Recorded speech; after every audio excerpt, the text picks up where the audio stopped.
Ladies and gentlemen, I'd like you to meet the old fat pig we have to put up with. The words hit me like ice water. Standing there in my emerald green dress that had cost more than most people's monthly rent, I watched David's new bride, Alina, gesture toward me with a champagne flute while her wealthy family erupted in laughter. Then her father's face went white as fresh snow. Wait, aren't you Victoria Mitchell, my new boss at Mitchell Industries? Where are you watching from today? Drop your location in the comments below and hit that like and subscribe button. Let me tell you how I ended up being called a pig at my own son's wedding, the wedding I'd paid for entirely, down to the last rose petal. 2 hours earlier, I'd been adjusting David's bow tie in the church vest, proud as any mother could be. "Thanks for everything, Mom," he'd said, not quite meeting my eyes. I know, the wedding cost a fortune. $300,000 to be exact. Not that I was counting. I'd watched him fidget with his cufflinks, the ones his father wore at our wedding 32 years ago before cancer took him when David was 12. "Your father would be so proud," I whispered, straightening his shoulders. But as I stood in that reception hall, listening to my son's new in-laws mock me openly, I realized pride was a luxury I could no longer afford. The Mitchell family owned half the commercial real estate in Chicago. Thomas Mitchell, Elena's father, controlled a business empire worth billions. What he didn't know was that his company's board had voted me in as CEO exactly 1 week ago. My first official day was Monday morning.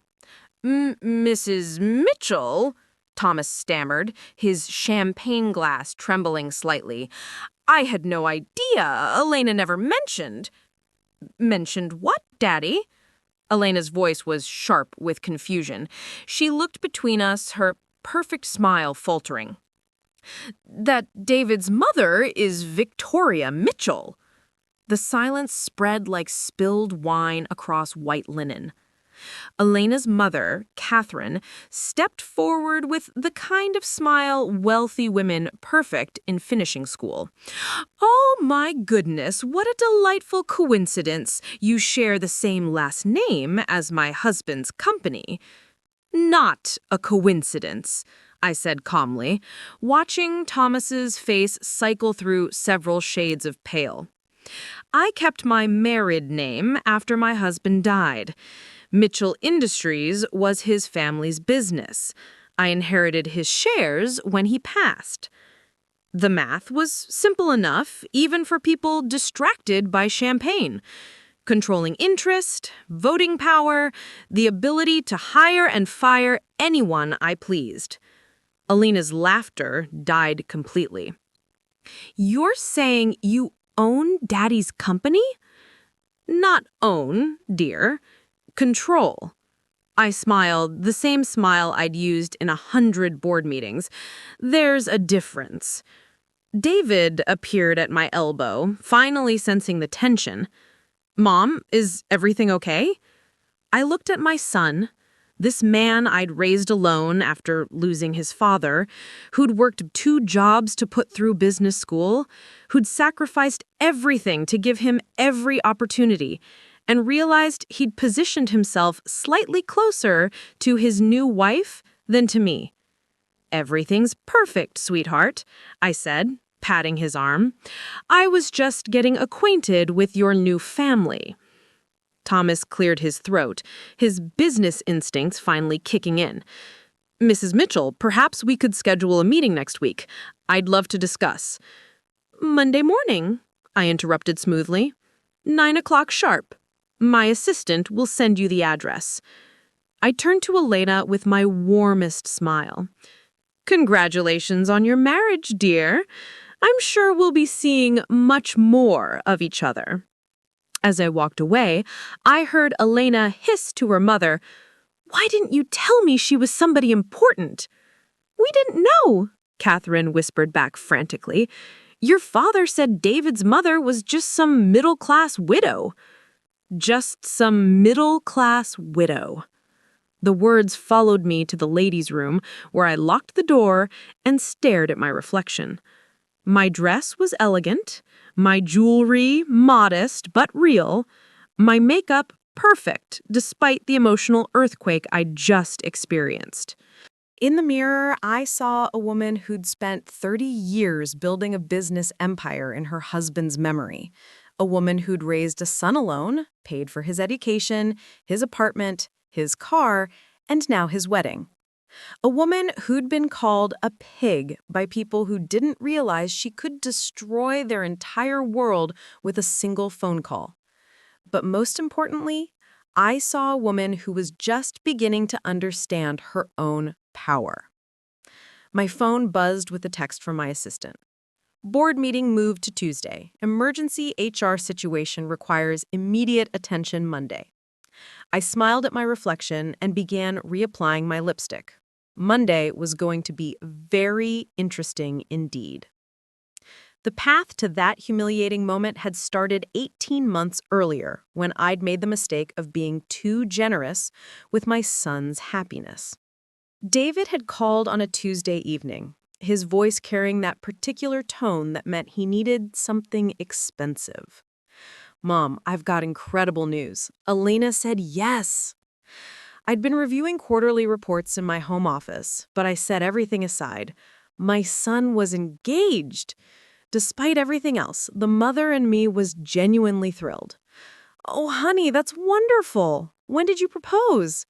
"Last night at Aurelio's. You know, that fancy place downtown where you took me for my graduation dinner?" I remembered. The bill had been $400 for 2 people, but seeing David's face that night, so proud of his MBA, had made every penny worth it. "Tell me everything," I said, settling back in my chair. For the next hour, David described the proposal, the ring, which cost more than most people's cars, and Elena's reaction. What he didn't mention was how they planned to pay for a wedding. That conversation came a month later. "The thing is, Mom," David said, his fingers drumming against my kitchen table, "Elena's family has certain expectations." I poured in more coffee, noting how he avoided eye contact. After raising him alone, I knew all his tells. "What kind of expectations?" "Well, her sister's wedding was at the Four Seasons. 300 guests. Very elegant affair. I'm sure it was beautiful. And her cousin got married at the Drake Hotel. Elena's been dreaming of something similar since she was a little girl." I waited. In business, silence was often the most powerful negotiation tool. "The venues she's looking at are around $200,000, he said quickly. "Just for the basics, not including flowers, music, photography, all the other things." $200,000? I repeated calmly. "I know it sounds like a lot, but Mom, she's the one.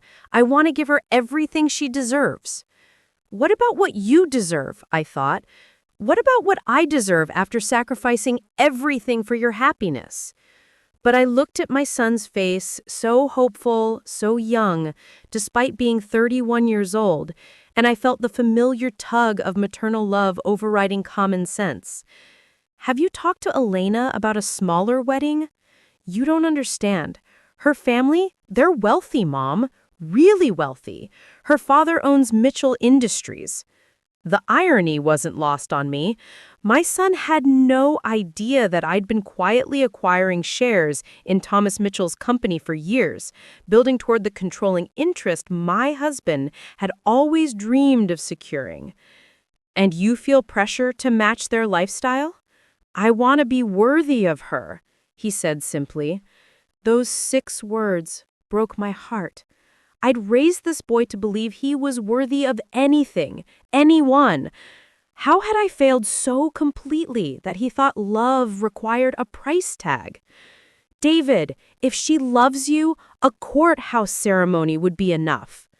"Mom, please, I'm not asking you to pay for everything. Just help us get started. I'll pay you back once my career takes off." His career.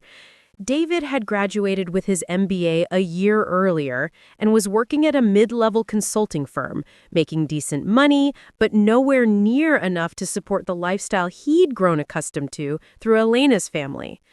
How much help are we talking about? Maybe $250,000, $300 at most. $300,000? The number sat between us like an unwelcome dinner guest. David, that's more money than most people make in 5 years. I know, but you can afford it, right? The business is doing well. And after Dad's life insurance, he trailed off, realizing how callous that sounded. My husband's death had indeed left me financially comfortable, but hearing my son calculate the value of his father's life so casually made me feel sick. Let me think about it, I said. That night, I sat in my husband's study and looked at his photograph on the desk. We'd built Mitchell Industries together, starting with a single small office building and growing it into one of Chicago's premier commercial real estate companies. After he died, I'd continued expanding, making strategic acquisitions, building the empire he'd envisioned. What would you do? I asked his picture. But I already knew the answer. Michael had always been too generous with David, unable to deny him anything. It was one of the few areas where we disagreed. The next morning, I called David and told him yes. Looking back now, standing in that bathroom mirror after being called a pig by my son's new in-laws, I realized that single word, yes, had been the beginning of my transformation from doting mother into something far more dangerous. Because by Monday morning, I would be their new boss. And unlike my son, they were about to learn that my generosity had limits. Monday morning arrived with Chicago's typical autumn chill, and I dressed accordingly. Power suit, minimal jewelry, hair pulled back in the style that had intimidated corporate America for the past 20 years. At exactly 9, I walked into the Mitchell Industries boardroom, where Thomas Mitchell sat fidgeting with his phone like a nervous teenager. Mrs. Mitchell, he stood quickly, extending his hand. Thank you for agreeing to meet so early. Mr. Mitchell, I replied, taking the seat at the head of the conference table that was rightfully mine. Though I think we need to clarify something before we begin. I opened my briefcase and removed a folder containing the stock certificates, board resolutions, and legal documentation that proved my controlling interest in his family's company. As of last Monday, I own 51% of Mitchell Industries, which means this is my boardroom, and you work for me.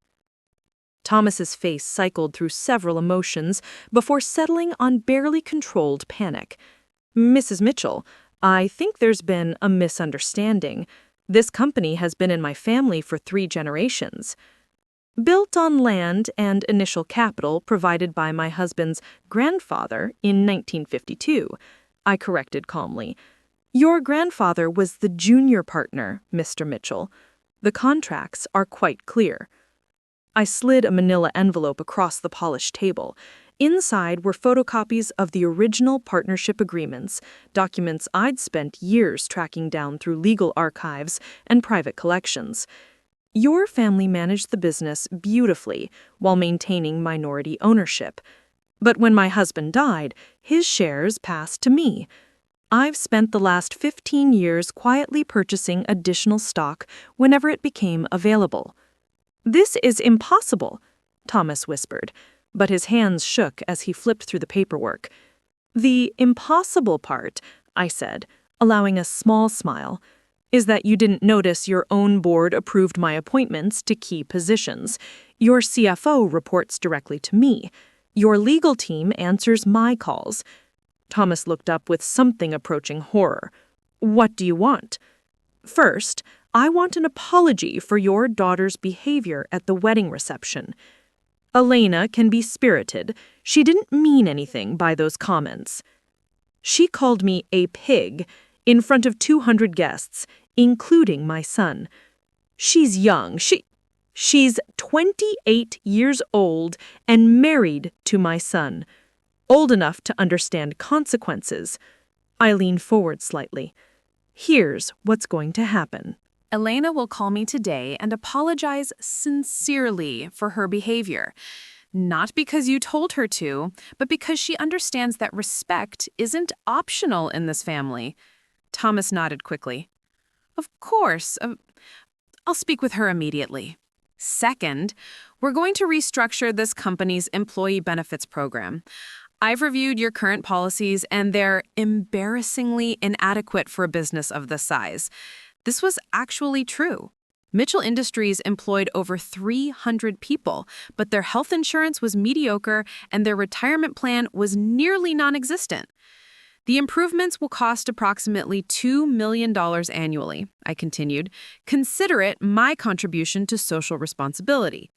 $2 million? Thomas's voice cracked slightly. You can afford it. I've seen your profit margins. I pulled out another folder, this one containing detailed financial analysis I'd commissioned months earlier. Every expense, every revenue stream, every hidden asset the company possessed.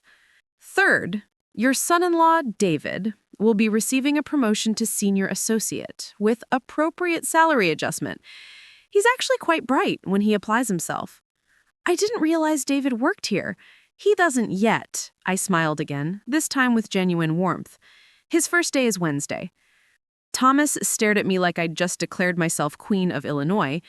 Mrs. Mitchell, I need to discuss these changes with my staff, my attorneys. Your attorneys already reviewed everything last week. They're very thorough. I stood, closing my briefcase with a decisive snap. The employee benefits announcement will be made Thursday. Elena's apology will happen today. David's promotion will be effective immediately. I walked toward the door, then paused with my hand on the handle. Oh, and Mr. Mitchell, in the future, when your family gathers to discuss the middle-class widow your daughter married into, you might want to mention that said widow now controls your family's primary source of income. Thomas's mouth opened and closed, like a fish out of water. Have a lovely day, I said cheerfully, and walked out into my new corporate empire. By noon, my assistant had fielded 6 phone calls from various Mitchell family members, 3 from their family attorney, and 1 very panicked voicemail from Elena herself. Mrs. Mitchell, this is Elena, David's wife. My father explained that there's been some sort of misunderstanding about the company, and I wanted to call and, well, I hope we can discuss things like family. I listened to the message twice, noting the careful way she avoided mentioning the pig comment or offering any actual apology. At 2 p.m., she called again. This time, her voice was noticeably shakier. Mrs. Mitchell, I realize my comments at the reception may have been inappropriate. I was nervous meeting David's family, and sometimes I say things without thinking. I hope you can understand. Still no real apology, still positioning herself as the victim. The third call came at 4:30 p.m. Mrs. Mitchell, please call me back. I think we got off on the wrong foot, and I'd really like to make this right. David is upset.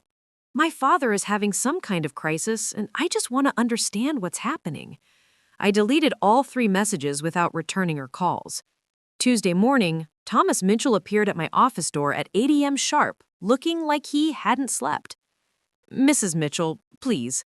Elena is beside herself. She's young and made a mistake.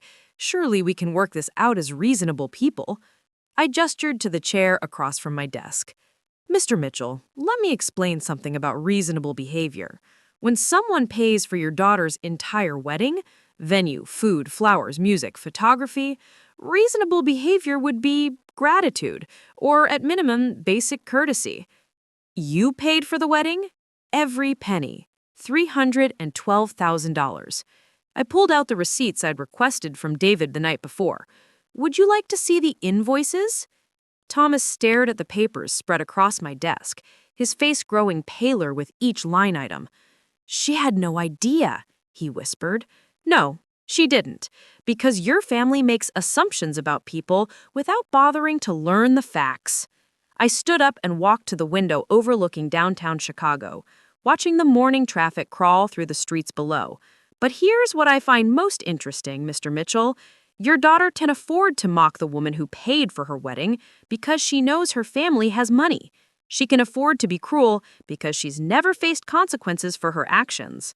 I turned back to him with a smile that would have made sharks nervous. That's about to change. By Thursday afternoon, the employee benefits announcement had sent shockwaves through Mitchell Industries that reached far beyond the office walls. Word spread quickly through Chicago's tight-knit business community. Victoria Mitchell wasn't just the new CEO, she was the new sheriff, and she was making changes.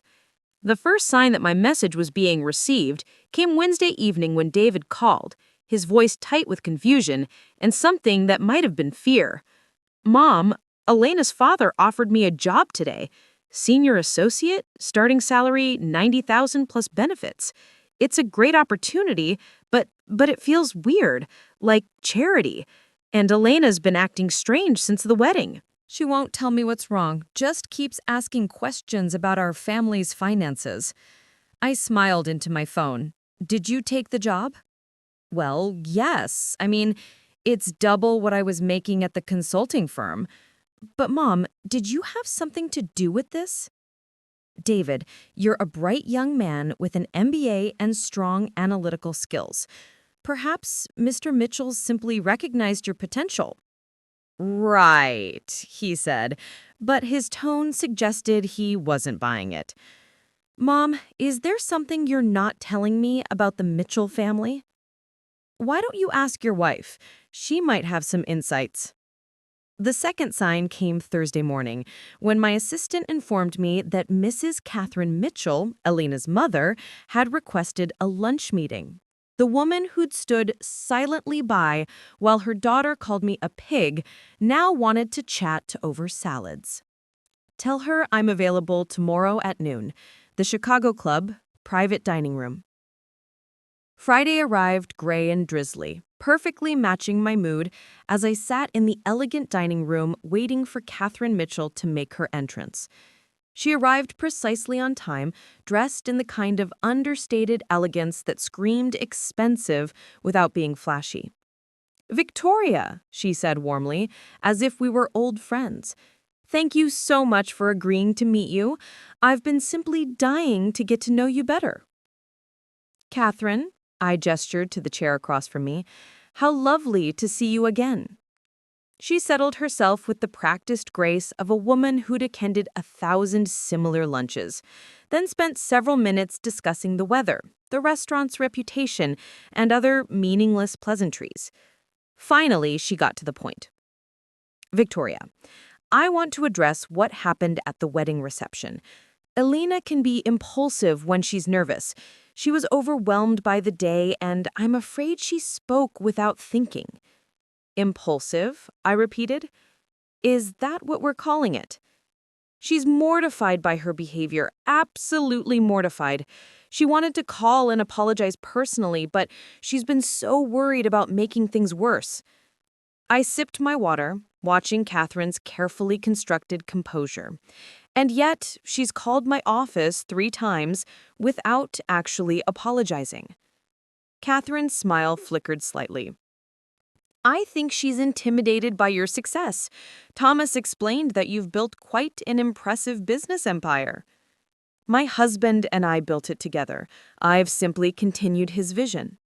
Of course, of course.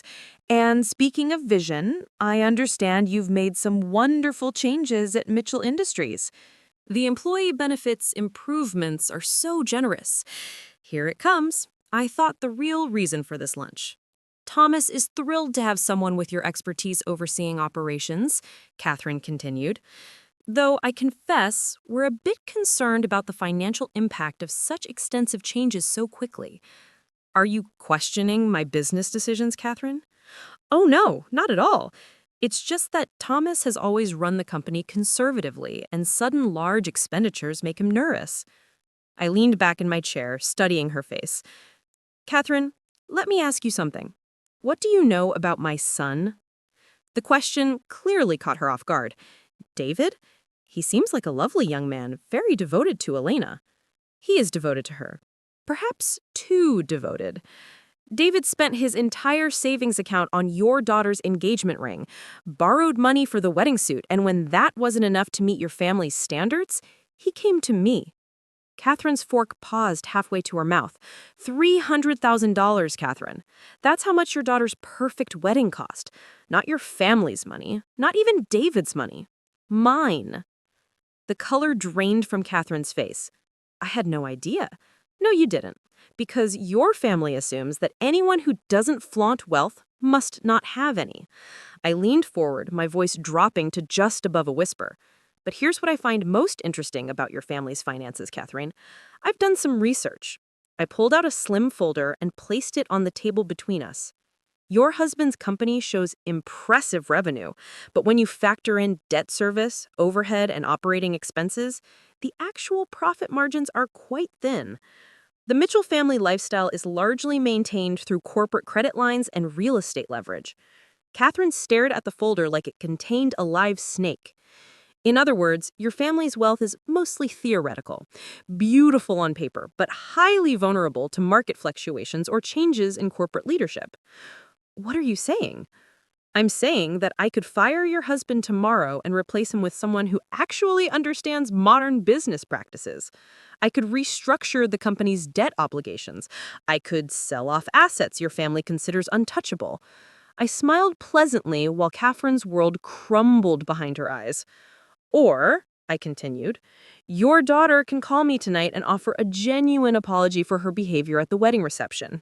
Not because she's intimidated or embarrassed, but because she understands that calling someone a pig is unacceptable, regardless of their perceived social status. Catherine's hands trembled slightly as she reached for her water glass. And if she apologizes, then we're family, and I take care of family. I stood, placing my napkin on the table. But Catherine, understand this. I'm not some middle-class widow who can be dismissed or mocked. I'm the woman who now controls your family's future. I picked up the check that had been discreetly placed on the table. Lunch is on me. Please give Elena my regards. As I walked toward the exit, I heard Catherine fumbling with her phone, already dialing her daughter's number. My own phone buzzed with a text from my assistant. Emergency board meeting called for Monday. Thomas Mitchell requesting full financial review of recent policy changes. I smiled as I stepped into the Chicago drizzle. Let them call their meetings. By Monday, I'd be ready with surprises they couldn't possibly anticipate. After all, I was just getting started. Elena's call came at 9:47 p.m. that Friday night, just as I was settling into my leather armchair with a glass of wine and my husband's favorite book of poetry. Her voice was different this time, smaller, stripped of the entitled confidence that had carried her through our previous encounters. Mrs. Mitchell, this is Elena. I know it's late, but I couldn't wait until tomorrow. Good evening, Elena. I owe you an apology, a real one, not the half-hearted attempts I've been making all week. She took a shaky breath. What I said at the reception was cruel and inexcusable. Calling you a pig was wrong, no matter what I was feeling or thinking. You paid for our entire wedding, and I repaid your generosity with insults and humiliation. I said nothing, letting her words hang in the air. I've been thinking about why I said it, and I think I was scared. David talks about you constantly, how strong you are, how successful, how you raised him alone after his father died. I felt like I could never measure up to the mother he describes. Interesting. This was more honest than I'd expected. So, when I saw you at the reception, I saw this elegant, poised woman, and I felt inadequate, small. And instead of dealing with those feelings like an adult, I lashed out to make myself feel bigger by making you smaller. And how did that work out for you? I asked quietly. It didn't. It backfired spectacularly, and now I've hurt the person I should have been thanking. Her voice broke slightly. Mrs. Mitchell, I know I don't deserve your forgiveness, but I'm asking for it anyway. I want to be the kind of wife David deserves, and the kind of daughter-in-law you deserve. I took a slow sip of wine, considering her words. There was something in her tone that suggested genuine remorse, though it might have been motivated more by fear than actual understanding. Elena, thank you for calling. I appreciate your honesty about your motivations. Does this mean... Can we start over? We can try, I said carefully, but understand that trust is rebuilt through actions, not just words. Yes, absolutely. Whatever I need to do to make this right. I'll give that some thought. In the meantime, I have one question for you. Anything.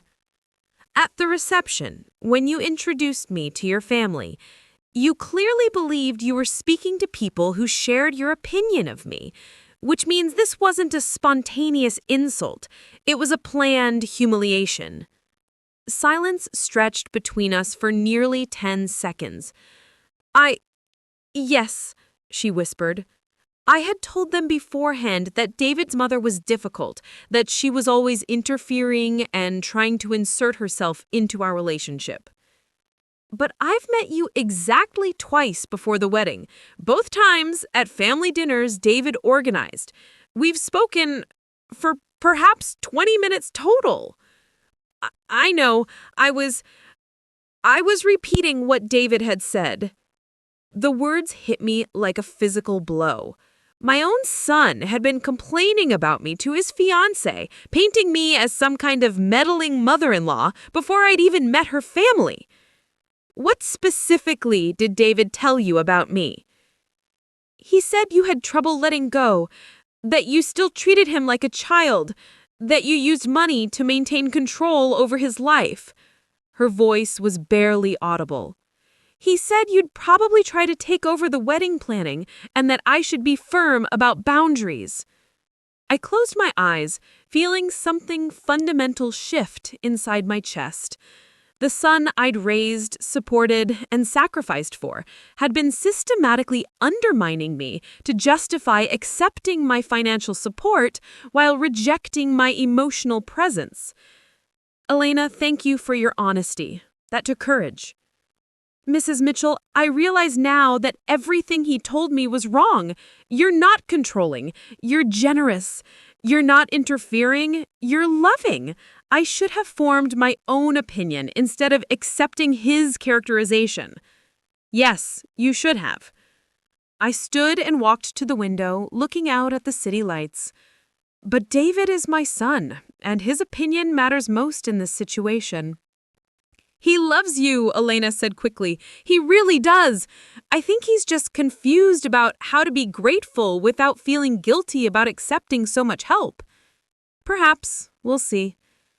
After ending the call, I sat in my husband's study, surrounded by his books and photographs, trying to reconcile the son I thought I knew with the man who apparently saw me as a burden to be managed. Michael's voice seemed to whisper from the shadows. You gave him everything he wanted, instead of teaching him to want what he could earn.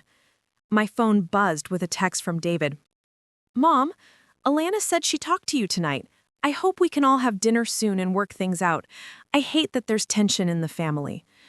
I stared at the message for a long time before responding. We definitely need to talk soon.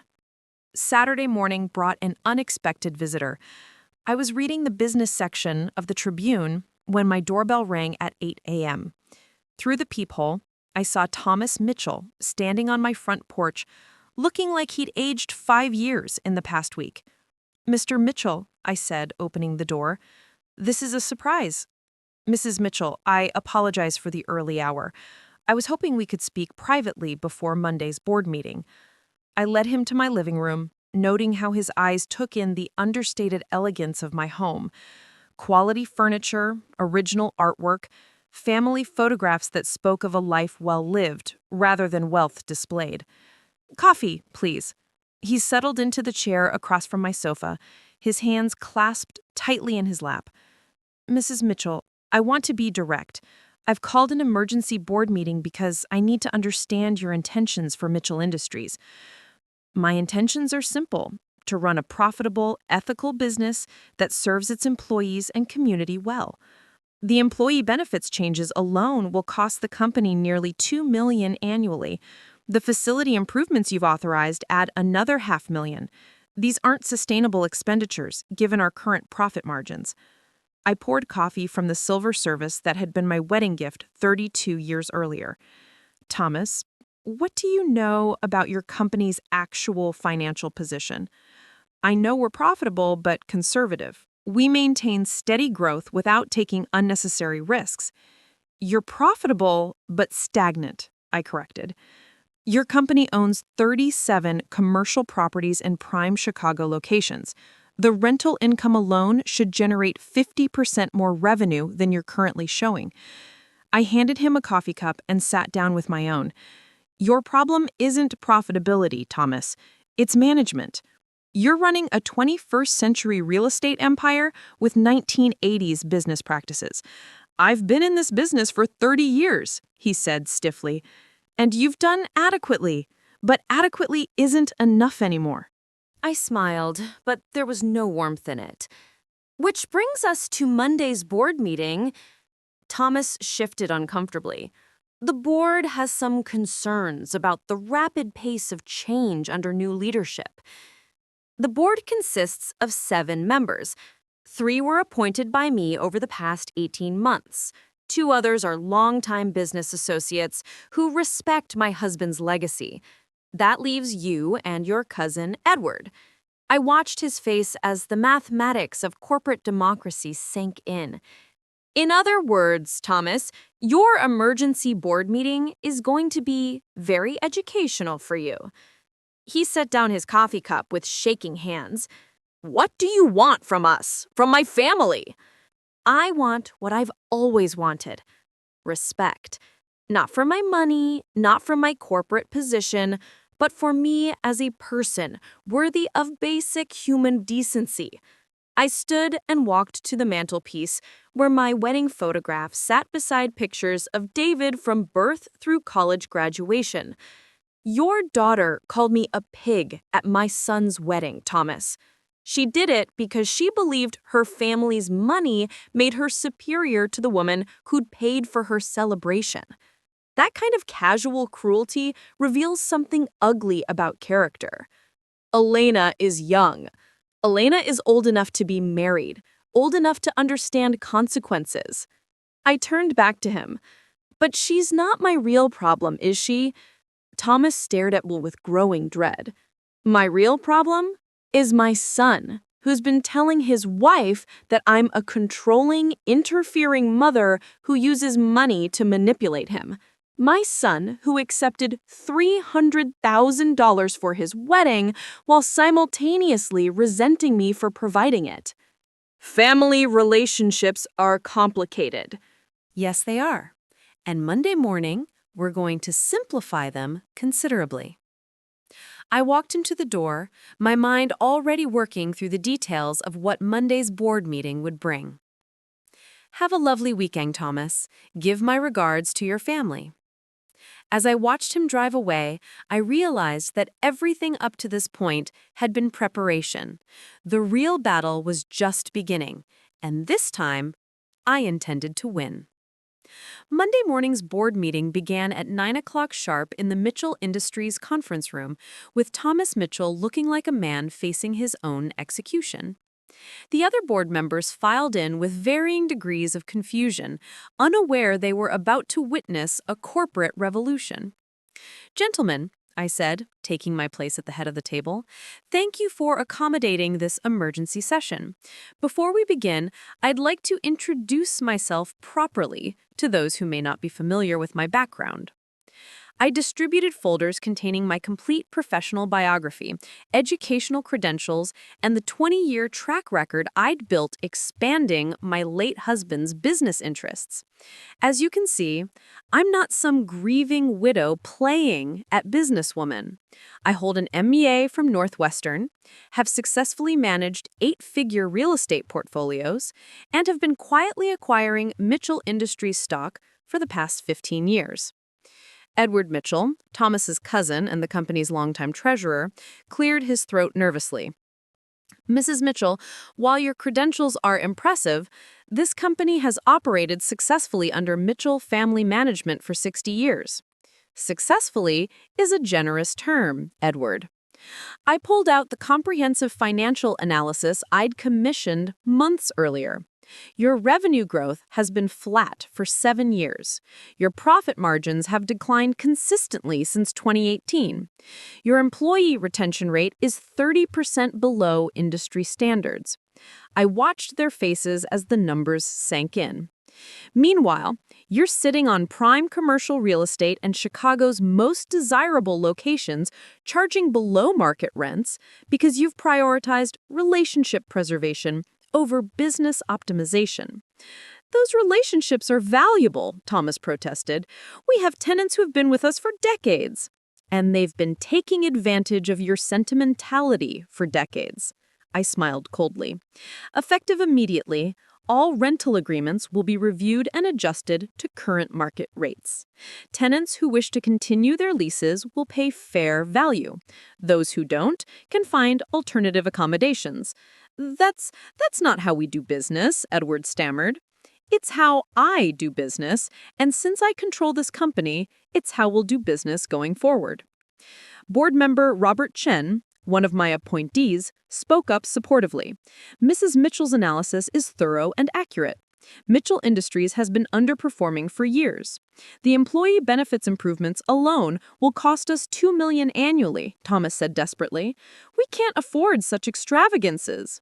Thomas, your family extracted $1.8 million in executive salaries last year while contributing essentially nothing to actual business operations.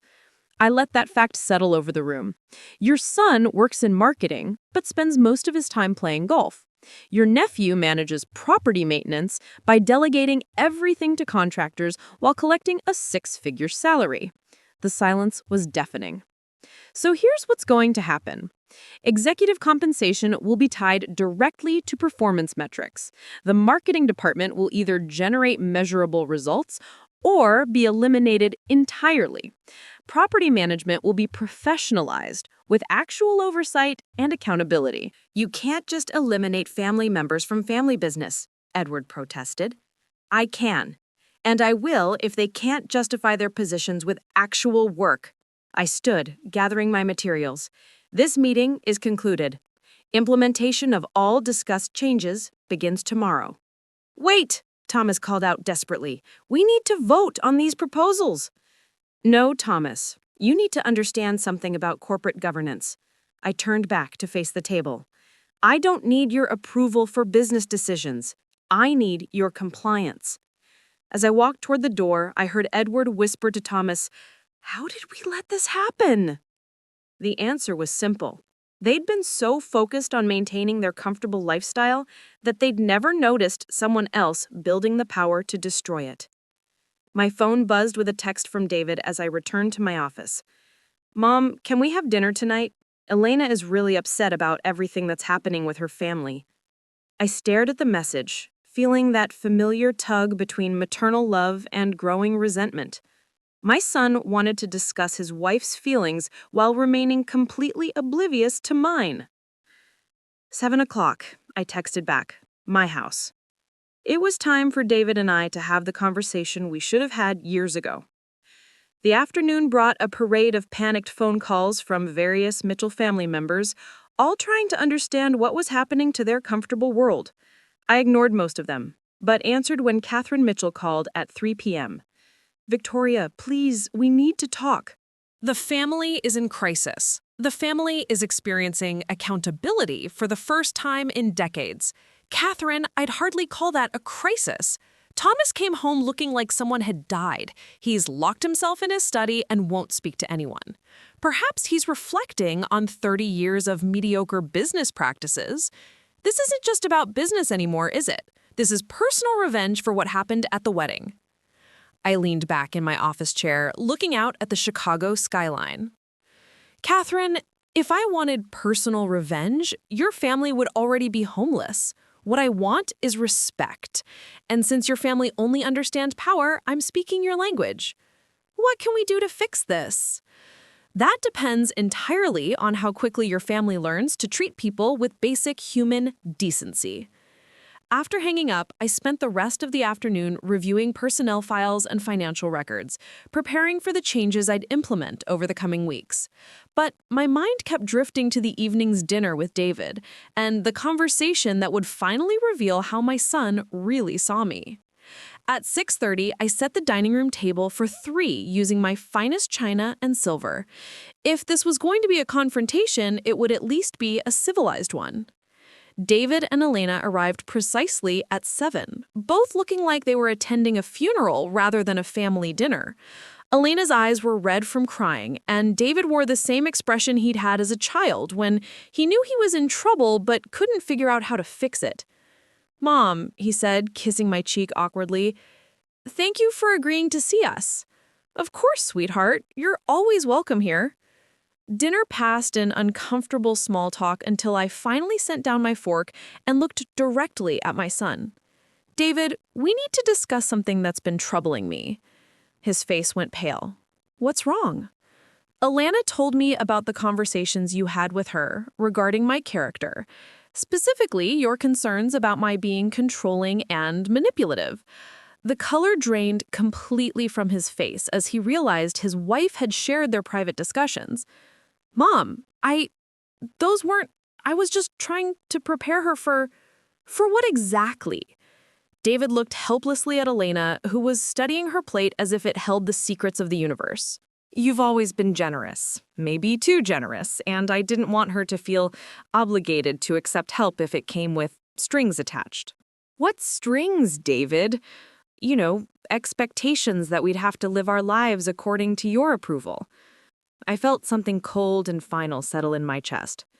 "Can you give me a specific example of when I've attempted to control your life choices?" "Well, you had opinions about my college major. I suggested business classes might be practical. You majored in literature, and I supported your decision completely. And you didn't like some of the girls I dated. I disliked exactly one girlfriend, the one who stole money from your wallet and cheated on you with your roommate. You eventually agreed with my assessment." David squirmed in his chair, clearly realizing his examples weren't supporting his case. "The point is, I wanted Elena to know she didn't have to accept my help if it made her uncomfortable. Except she did accept my help. You both did. $300,000 worth of help. And we're grateful? No, David, you're resentful." I stood up, my voice remaining calm despite the rage building inside me. "You wanted my money, but not my presence. You wanted my support, but not my opinions. You wanted me to be a bank, not a mother. That's not true. Then explain to me why your wife felt comfortable calling me a pig in public. Explain to me why she believed her family would find that entertaining rather than horrifying." Elena finally looked up, tears streaming down her face. "Because I told them what David said about you, about how you used money to stay involved in his life when he wanted independence." The words hung in the air like poison gas. "I see." I walked to the window, looking out at my garden.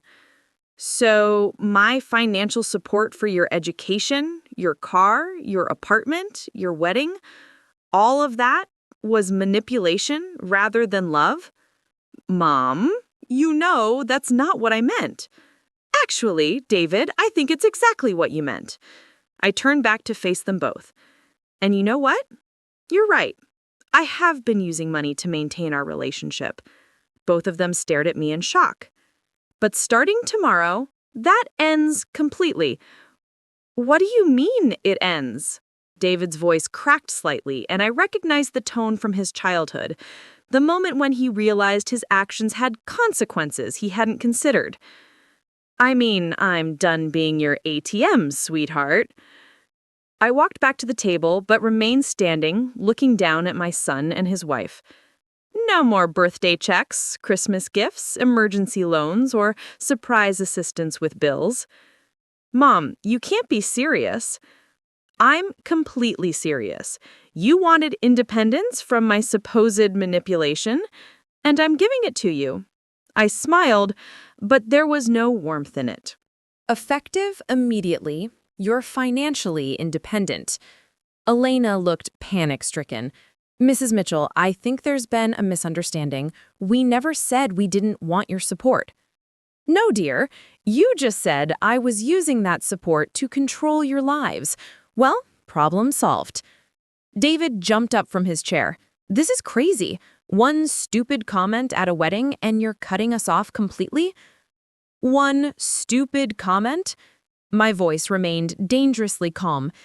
David, your wife called me a pig at your wedding while surrounded by her family who laughed along because you had already painted me as some kind of interfering burden they had to tolerate. I never called you a burden. You told her I had trouble letting go, that I treated you like a child, that I used money to maintain control. I counted off each point on my fingers. What would you call that characterization? David sat back down heavily, finally understanding the magnitude of what he'd done. But Mom, I was trying to manage expectations. Elena's family has money, and I didn't want them to think you were some kind of charity case. So instead, you made me sound like a manipulative old woman who couldn't accept that her son had grown up. That's not what I meant. But it is what you said. And more importantly, it's what you believed. I walked to the sideboard and poured myself a glass of wine with steady hands. Tell me, David, when exactly did I become such a burden to you? You're not a burden. When did helping you through college become manipulation? When did paying for your wedding become controlling behavior? When did loving you become something you needed to apologize for to your new in-laws?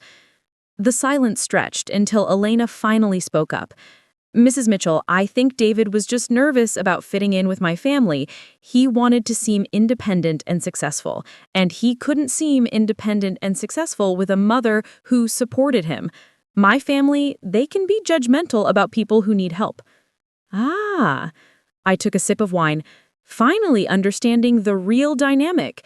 So you were both embarrassed by my generosity because it made you look weak to people whose opinion you valued more than mine. It's not that simple, David protested. Actually, it's exactly that simple. I set down my glass and looked directly at my son. You were willing to take my money, but ashamed to admit it came from me. You wanted the benefits of having a successful mother, but none of these social complications. Mom, please, can't we just move past this? Oh, we're definitely moving past this, just not in the direction you're hoping. I walked to my purse and pulled out my phone, scrolling through my contacts until I found my attorney's number. What are you doing? David asked nervously. Calling Richard Patterson. He handles my estate planning. I hit dial and put the phone on speaker so they could hear both sides of the conversation. Victoria, how lovely to hear from you. How was the wedding? Educational, Richard. I'm calling because I need to make some changes to my will. The silence from my dinner guests was deafening. Of course. What kind of changes are we talking about? I want to remove my son as a primary beneficiary and establish a charitable foundation instead. David shot to his feet so fast his chair fell over. Mom, you can't be serious. Richard, are you getting all this?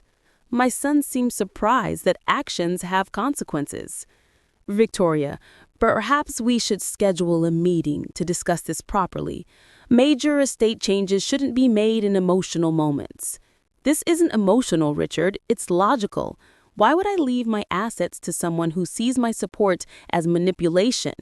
Elena started crying harder, and David looked like he might be sick. I'll call you tomorrow to schedule an appointment, I told Richard. Good evening. After hanging up, I looked at my son's stricken face and felt a pang of regret, but only a small one. Mom, please, I know I screwed up, but changing your will, that's extreme, is it? You've spent years accepting my financial support while privately resenting me for providing it. You've encouraged your wife to view me as an obstacle rather than an asset. You've allowed her family to mock me publicly while sitting silent. I can fix this. We can fix this. How, David? How exactly do you fix years of taking someone for granted? I'll talk to Elena's family. I'll make them understand that they were wrong about you. They weren't wrong about me, sweetheart. They were wrong about my willingness to tolerate disrespect. I walked back to the table and began clearing the dinner plates. Your wife apologized beautifully the other night. Sincere, thoughtful, honest about her motivations. But you know what she also revealed? I paused in my plate clearing to look directly at him. That every cruel thing she believed about me came from you. David slumped back into his chair. I never meant for it to go this far. No, you just meant to have your cake and eat it too. Take my money while distancing yourself from any obligation to respect the person providing it. What can I do? His voice was barely a whisper. You can start by being honest with yourself about why you really resented my involvement in your life. I don't understand. You resented it because it reminded you that you weren't as independent and successful as you wanted to believe. Every time I helped you financially, it wounded your pride. David stared at me with growing recognition. But instead of refusing the help or working harder to become truly self-sufficient, you chose a third option, accepting the money while vilifying the source. That's exactly what it was. And the sad part is, I would have respected an honest conversation about your feelings much more than this years-long campaign to paint me as the problem. I finished clearing the table and walked toward the kitchen, then paused in the doorway. David, I love you. I will always love you. But I'm done enabling a relationship where love only flows in one direction. So what happens now? Now you learn what genuine independence feels like. And maybe, if you're very lucky, you'll discover that earning someone's respect is more satisfying than taking their support for granted.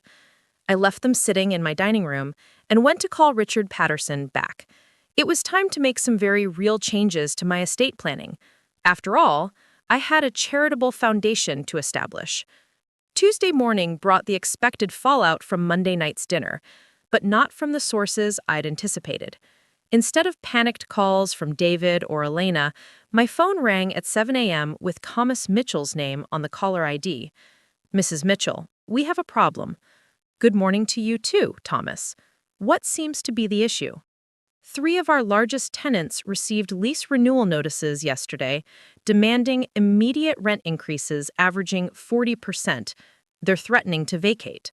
I smiled into my coffee cup. That's unfortunate. I'm sure we can find new tenants who appreciate fair market value. Mrs. Mitchell, these companies have been with us for over 20 years. Johnson & Associates alone represents 12% of our rental income. Thomas Johnson & Associates has been paying 1987 rates for premium downtown office space. They've enjoyed subsidized rent for 2 decades while their own revenues increased exponentially. But if they leave, we'll lease their space to companies willing to pay what it's actually worth. I've already had preliminary conversations with 3 firms looking for downtown locations. This was true. I'd spent Monday afternoon making strategic phone calls while David and Elena processed their new reality. You can't make these kinds of decisions without consulting the board. Thomas, I can make any decisions I want. That's what controlling interest means. I set down my coffee and walked to my home office. However, if you'd like to discuss this further, I'll be in the office at 9. Mrs. Mitchell, please. My family built those relationships. Your family exploited those relationships. There's a difference.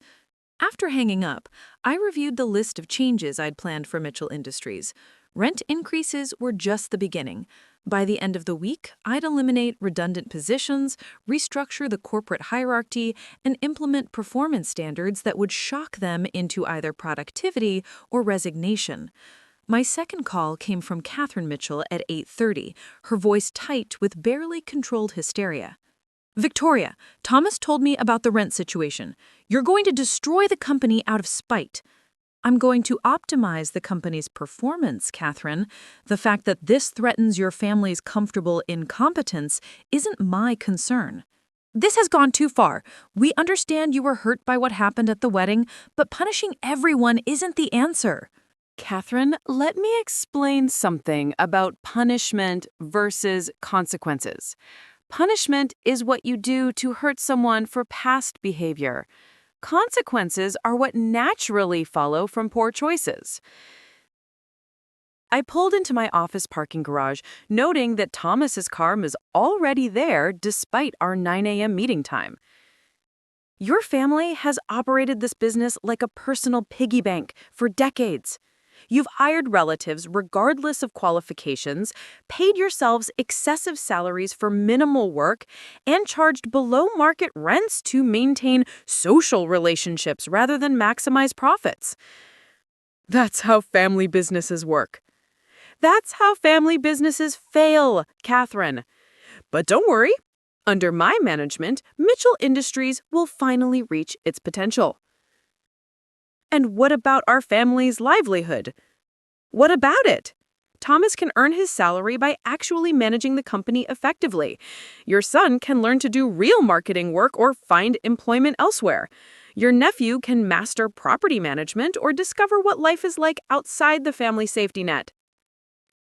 I parked my car and gathered my briefcase, preparing for what would undoubtedly be an interesting day. Victoria, please, we're willing to negotiate. Negotiate what, Catherine? I already own the company. Your family already insulted me publicly. The time for negotiation passed when your daughter called me a pig. Elena apologized. Yes, she did beautifully and sincerely, but apologies don't erase consequences. They just acknowledge them. Inside the Mitchell Industries building, I could feel the tension radiating from every floor. Word had spread quickly about the changes I was implementing, and employees were buzzing with nervous energy. My assistant handed me a stack of messages as I entered my office. Mr. Thomas has been here since 7:30, ma'am. He's called an emergency meeting with the senior staff for 10 a.m. Cancel it, I said cheerfully. I'll be handling all communications with senior staff directly. At 9 a.m. sharp, Thomas knocked on my door, looking like he hadn't slept in days. Mrs. Mitchell, I need to understand your endgame here. Are you trying to force my family out of the company entirely? I'm trying to run a profitable business, Thomas. If your family can adapt to professional standards, you're welcome to stay. If not, I shrugged. What would it take to resolve this situation? This situation doesn't need resolving, Thomas. It needs completing. I pulled out a folder containing the organizational chart I developed over the weekend. Here's the new corporate structure. As you can see, I've eliminated several redundant positions and redistributed responsibilities based on actual qualifications rather than family relationships. Thomas stared at the chart with growing horror. His son's marketing position was gone entirely. His nephew's property management role had been merged with facilities maintenance under an outside contractor. Even his own title had changed from president to general manager. You've gutted the entire operation. I've streamlined the operation. The company will run more efficiently with fewer people doing actual work rather than more people pretending to work. My family has run this company for 60 years. And for 60 years, you've underperformed your potential. But don't worry, I'll show you what this company can really accomplish. Thomas slumped in his chair, finally understanding that his comfortable world was disappearing permanently.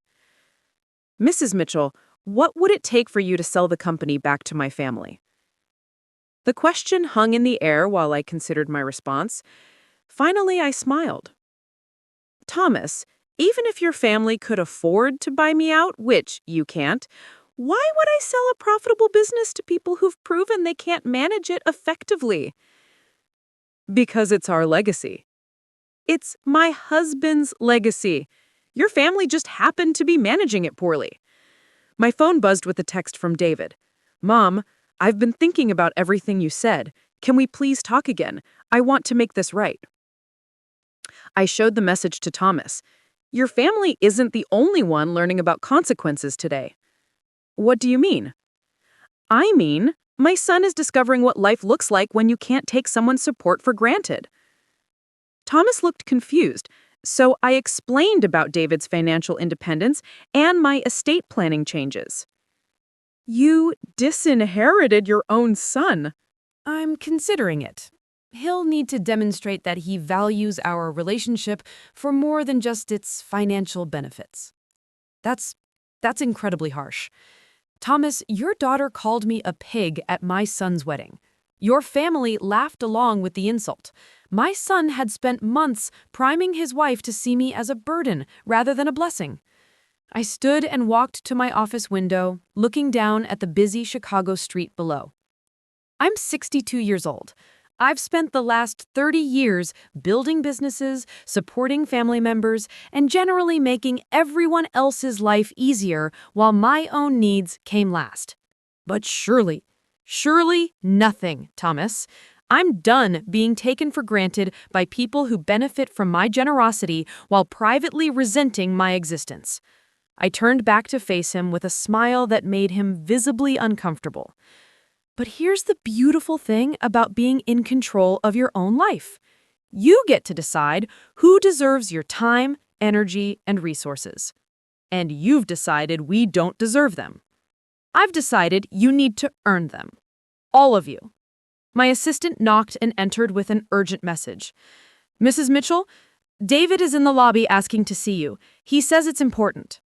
I looked at Thomas, then at the message, then back at Thomas. It seems today is full of people wanting to negotiate with reality. Should I send him up? My assistant asked. Yes, I decided. But Thomas, our meeting is concluded. You have work to do if you want to keep your position here. As Thomas left, I prepared myself for the next round of consequences. My son was about to learn that some apologies require more than words to be effective. David walked into my office carrying a manila envelope and wearing an expression I'd never seen before. Humble, desperate, and finally, genuinely contrite. Gone was the entitled confidence that had carried him through 31 years of life with minimal consequences. Mom, thank you for seeing me. Sit down, sweetheart. I gestured to the chair Thomas had just vacated, still warm with his desperation. I've been awake all night thinking about what you said yesterday, about how I resented your help because it wounded my pride. He set the envelope on my desk. You were right about everything. I waited, having learned that silence often revealed more truth than questions. I found something last night while I was going through old papers, trying to figure out how everything went so wrong between us. He pushed the envelope toward me. I think you should see this before we talk about anything else. Inside the envelope were photocopied bank statements, loan documents, and what appeared to be correspondence between David and several financial institutions. I studied the papers with growing confusion. David, what am I looking at? Evidence that I'm not just ungrateful. Mom, I'm also a fraud. My blood went cold. What do you mean? The consulting job I had before starting at Mitchell Industries? I was fired 6 months ago for falsifying expense reports. The car payments you thought I was making? I stopped paying them in January. The bank was about to repossess the BMW when Elena's father hired me. I stared at the documents, trying to process what he was telling me. The apartment rent, the credit card bills, even the money I claimed to spend on Elena's engagement ring, it all came from loans I took out using your name as collateral. Using my name? My voice was barely a whisper. I forged your signature on loan applications. Mom, listed you as co-signer without your knowledge. The banks approved the loans because of your credit rating and business reputation. The room began to spin slightly. How much money are we talking about, David? $87,000 in unsecured debt, plus the car loan, which is another $32,000. I set the papers down with shaking hands. You've been committing fraud using my identity for months? I kept telling myself it was temporary, that once I got established with Elena's family, I'd be able to pay everything back before you ever found out.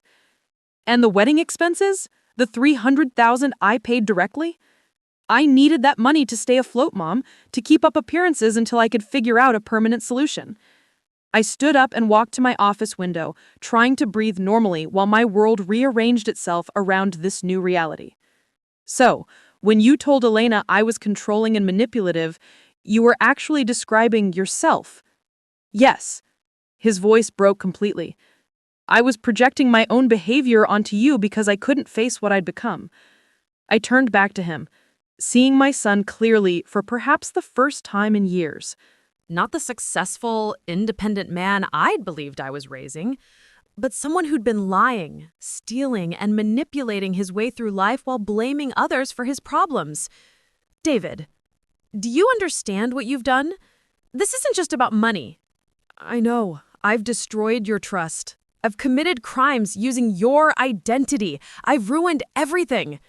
You've also put me at legal risk.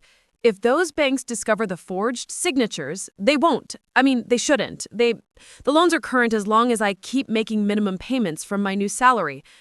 And if you can't make those payments, then you'd be liable for the full amounts, plus interest and penalties. I sat back down, my mind racing through the legal and financial implications. Identity theft, fraud, forgery. These weren't just family relationship issues. They were federal crimes. Why, David, why risk everything for a lifestyle you couldn't afford? Because I was ashamed. He was crying now, tears streaming down his face. Elena's family has so much money, and I wanted to be worthy of her. I wanted to be successful and independent like you raised me to be. But you weren't independent. You were drowning in debt while pretending to be successful. I know. And when you offered to pay for the wedding, I saw it as my salvation. I thought if I could just get through the first year of marriage, establish myself with her family, maybe get promoted or find a better job. You thought you could lie your way to success? I thought I could buy enough time to make it true. I pulled out my phone and scrolled to my attorney's number. What are you doing? David asked in panic. Calling Richard Patterson.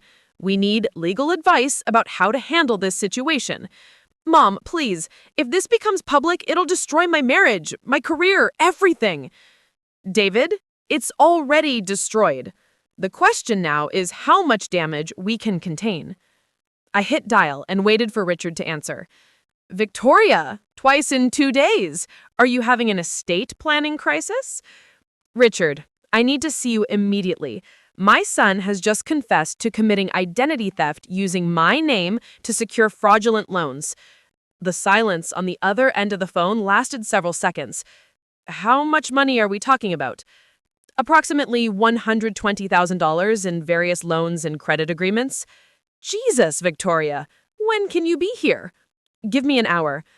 After hanging up, I looked at my son, this stranger who'd been masquerading as the man I thought I'd raised. David, here's what's going to happen. We're going to see my attorney and determine the best way to resolve this legally. You're going to cooperate fully with whatever course of action he recommends. And then you're going to learn what accountability actually means. Are you going to have me arrested? The question hung between us while I considered my options. On one hand, David was my son, and despite everything, I loved him. On the other hand, he had committed serious crimes that could have destroyed my reputation and financial stability. I don't know yet, I said honestly, but I'll tell you this. The days of protecting you from the consequences of your choices are over. Permanently. David nodded miserably. I understand. Do you? Because I don't think you've understood consequences at all up to this point. I'm ready to face whatever happens. We'll see.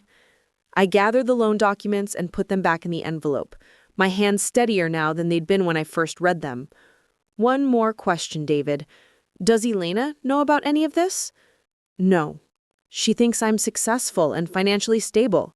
She has no idea about the loans or the job situation. So she married you under false pretenses. I guess, yes.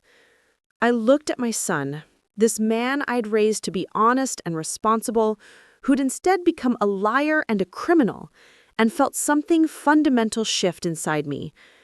The next conversation would be with Richard Patterson about damage control and legal strategy.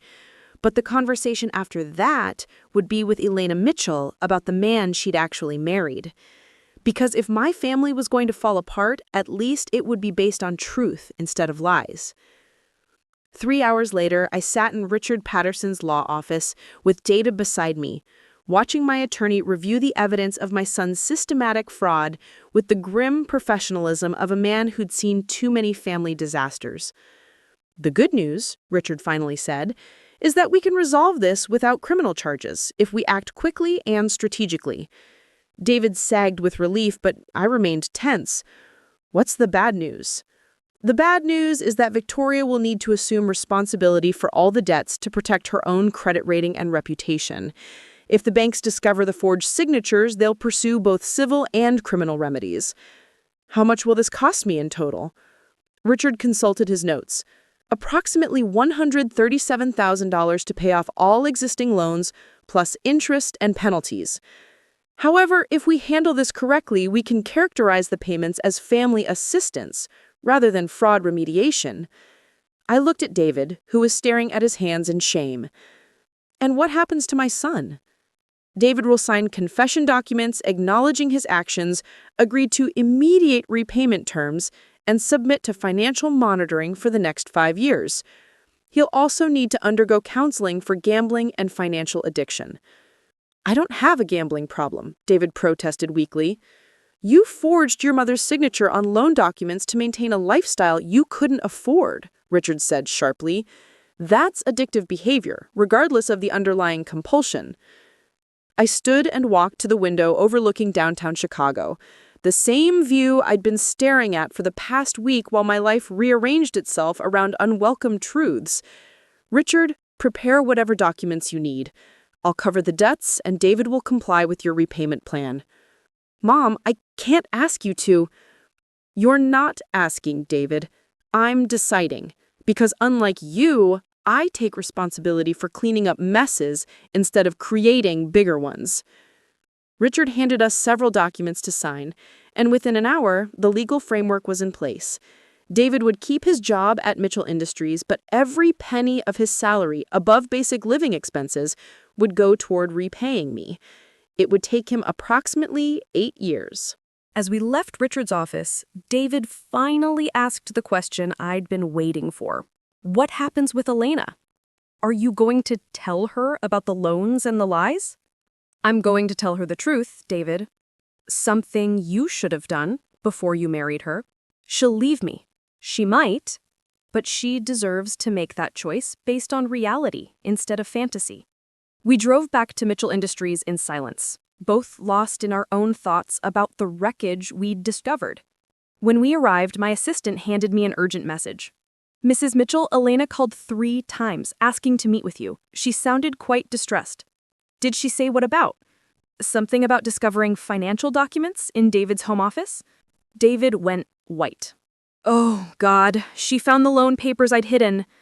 It seemed Elena Mitchell was about to learn some uncomfortable truths about her new husband, whether I told her or not.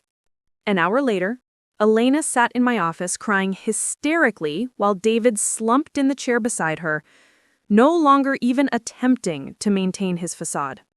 I found loan applications with your signature, Mrs. Mitchell, except the handwriting didn't match the signature on our wedding checks. She looked between David and me with red-rimmed eyes. David forged your name, didn't he? Yes, I said simply. How much money? More than you want to know. Elena turned to her husband with the expression of complete bewilderment.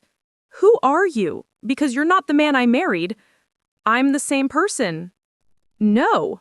The person I married had a successful career and financial stability. The person I married wasn't drowning in debt and committing crimes to hide it. She stood up and began pacing around my office like a caged animal. My father hired you at Mitchell Industries because I begged him to help my husband advance his career. But you didn't need career advancement. You needed fraud intervention. Elena, please. How long have you been lying to me, David? Since we started dating? Since we got engaged? Since we said our vows. The questions came rapid fire, and David had no answers that wouldn't make things worse. Finally, Elena turned to me. Mrs. Mitchell, I owe you more than an apology for calling you a pig. I owe you an apology for marrying your son under false pretenses and dragging you into our mess. Elena, no. Let me finish. You paid for our wedding. You've been supporting David financially for years, and now you're cleaning up his criminal activity. Meanwhile, I've been resenting you for being too involved in his life. She sat back down, her composure completely shattered. The truth is, you haven't been involved enough. If you'd known what he was really like, maybe you could have stopped this before it destroyed everything. I looked at this young woman who'd called me a pig 6 days earlier and now sat in my office facing the collapse of her marriage and possibly her family's business relationships. Elena, what do you want to do now? I want to go home to my parents and pretend this never happened. But I can't, can I? Because my family's business relationship with you depends on how I handle this situation. She was sharper than I'd given her credit for. Your family's business relationship with me depends on whether they can adapt to professional standards. Your marriage is a separate issue entirely. Is it? David works for my father now. If I leave him, it creates complications for everyone. I studied her face, seeing someone much younger and more vulnerable than the confident woman who'd insulted me at her wedding reception. Elena, can I give you some advice from someone who's been making hard choices for 30 years? She nodded. Don't make marriage decisions based on business complications. Don't make life choices based on other people's convenience. And don't stay with someone because leaving would be messy. But if I leave David, what happens to him? He'll lose his job, his apartment, everything. That's not your responsibility anymore. But he's sick, isn't he? This fraud and lying behavior, that's not normal. She was grasping for reasons to stay, and I recognize the impulse. I'd spent years making excuses for David's increasingly irresponsible behavior. Yes, he probably needs professional help, but you can't save someone who doesn't want to be saved. And you can't love someone into becoming the person you thought they were. Elena looked at David, who was staring out my office window, as if he could escape this conversation by pure willpower. I need time to think, she said finally. This is all too much to process right now. After they left, I sat alone in my office reviewing the events of the past week. In 6 days, I'd gone from being an insulted mother of the groom to a woman who'd reclaimed her power, restructured a company, and discovered her son was a criminal. The old Victoria would have quietly paid David's debts, covered up his crimes, and continued enabling his dysfunction while accepting his resentment as the price of his love. But the new Victoria, the one who'd emerged when Elena called her a pig, had different priorities. My phone rang with a call from Catherine Mitchell. Victoria, Elena came home in tears. She won't tell us what happened, but Thomas is convinced you've done something to destroy our family. Catherine, your family is destroying itself. I'm just refusing to enable the process. What does that mean? It means consequences, Catherine. Something your family has successfully avoided for decades. Victoria, please. We understand you're angry about the wedding incident, but surely we can resolve this as reasonable people. I laughed, surprising myself with the sound. Catherine, you keep saying that as if the problem is my anger rather than your family's behavior. But here's what I've learned this week. Anger is just information. It tells you when someone has crossed a boundary you should have established years ago. So what happens now? Now, your family learns to earn things instead of expecting them. Your daughter learns that marriage requires honesty. Your husband learns that business requires competence. And your son-in-law learns that crimes have consequences. You're destroying everything we've built. No, Catherine. I'm revealing what you actually built versus what you pretended to build. The destruction was already there. I just stopped pretending not to see it. After hanging up, I walked to my office window and looked down at the Chicago street below, watching people hurry past with their own complicated lives and hidden struggles. 6 days ago, I'd been called a pig at my son's wedding. Today, I was a woman who discovered her own power and decided to use it. The old Victoria would have called that a tragedy. The new Victoria called it a beginning. My phone buzzed with a text from an unknown number. Mrs. Mitchell, this is Alina. Thank you for your honesty today. I'm going to stay with my parents while I figure things out. I hope we can talk again soon, when everything isn't so complicated. I smiled and typed back, take all the time you need. And Elena, you're stronger than you know. Outside my window, Chicago continued its eternal dance of ambition and consequence. And for the first time in years, I felt like I was dancing instead of just watching from the sidelines. After all, it's never too late to stop being taken for granted, even by yourself. Thanks for listening. Don't forget to subscribe and feel free to share your story in the comments. Your voice matters.